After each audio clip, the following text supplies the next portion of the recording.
I have acute gastritis way back 2021. 5 days po ako nun sa hospital. Sobrang sakit ng whole abdomen ko, dighay ng dighay, at sobrang hilo.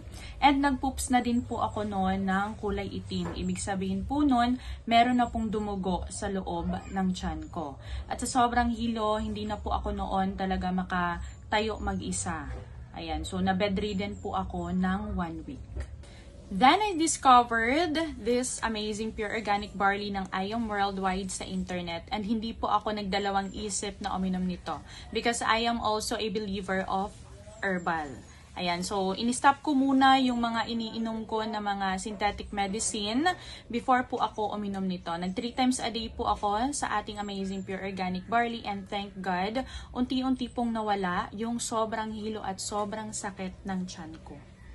Sobrang napaka-amazing talaga ni Lord dahil nag-create siya ng barley para makatulong sa mga may sakit. Sabi nga, let food be thy medicine and medicine be thy food. Thanks to this amazing pure organic barley, okay na po ako ngayon. Thank you po!